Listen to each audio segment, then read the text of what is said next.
Je pensais jamais tourner dans ce setup là qui est enfin terminé. C'est aujourd'hui que je vous dévoile le setup caché, un setup de montage vidéo.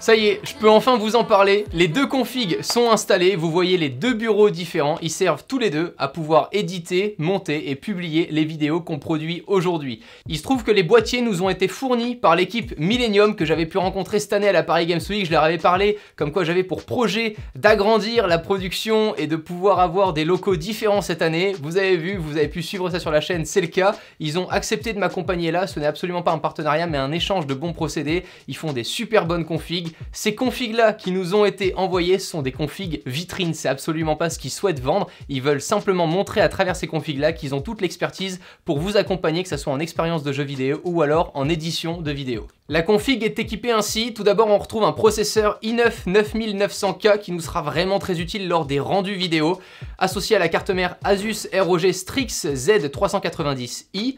32 Go de RAM ont été installés, je pense que je vais très vite passer aux 64 Go de RAM, je vais m'expliquer. Ensuite une carte graphique Asus RTX 2080 Ti, et côté stockage, un SSD Samsung 960 Pro de 2 Tera. Non mais ta config elle coûte beaucoup trop cher et puis ça te sert à rien, puis tu fais des vidéos sur YouTube.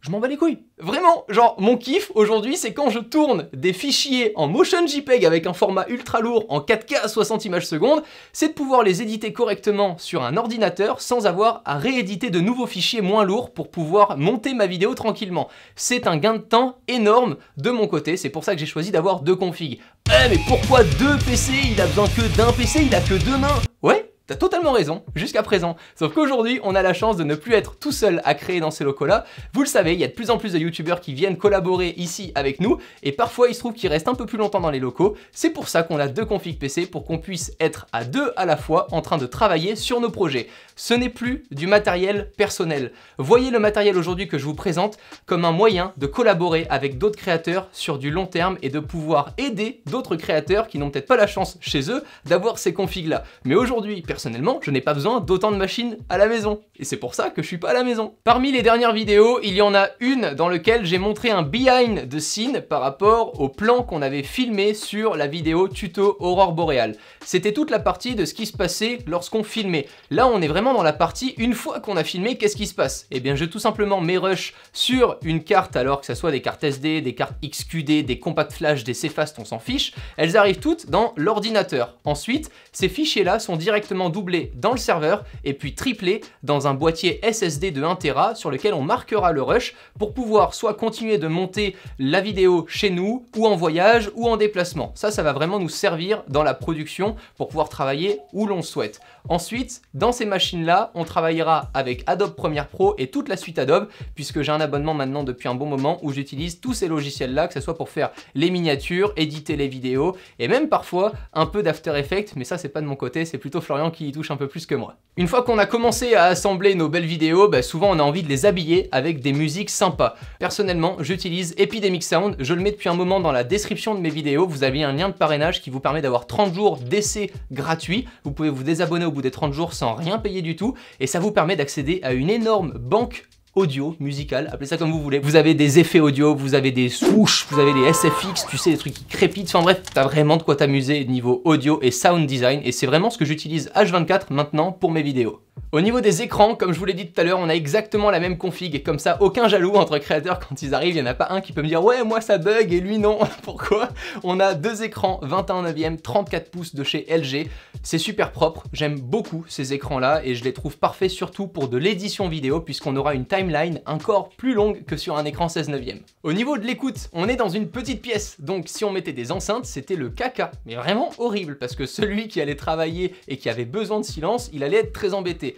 Pour remédier à ça, on a 2 casques qui sont personnels à chaque bureau, des Backbeat Pro 2 de chez Plantronics. Ils comportent une réduction de bruit active et passive puisqu'on peut la désactiver. Et en plus de ça, on peut les appairer en sans fil ou les relier en filaire. Et les bureaux, parce que je pense que depuis tout à l'heure, je parle que de produits high-tech et vous êtes là en mode ah, non mais ils sont trop beaux ces bureaux, je veux exactement le même bureau. C'est Discount, on vous l'avait déjà présenté lorsqu'on avait commencé à présenter les pièces dans les précédentes vidéos. Je vous relaisse le lien en description, mais c'est des bureaux qui sont plutôt sympas et pas trop gros. Ça n'a rien à voir avec mon bureau principal dans l'autre pièce. Côté périphérique, j'en ai pas encore parlé, on utilise sur les 2 configs du Logitech, donc au niveau de la souris ça sera une MX Master et le clavier Logitech Craft, 2 périphériques sans fil, donc encore moins de câbles. Je suis ravi pour le câble management. Après de mon côté, j'ai un peu de mal à éditer les vidéos avec ce genre de produit là. Je pense que je vais très vite passer, vous savez, au micro clavier où je peux mettre des macros pour les configurer comme je le souhaite quand j'édite mes vidéos, ainsi qu'une souris avec plus de boutons pour la configurer aussi. Bon, et puis pour que ça rentre pas trop moche, il faut faire un peu de câble management. Voilà, faut pas avoir peur de se salir les mains, parce que sinon, avec tous les câbles qu'il y aurait au milieu, ça aurait vraiment très vite viré au cauchemar. Pour ce faire, tu mets ni PC, ni écran, ni clavier, ni rien, tu mets tes 2 bureaux au milieu de la pièce et tu fais proprement ton câble, tu fais uniquement relier les câbles HDMI en bas du bureau et puis en haut du bureau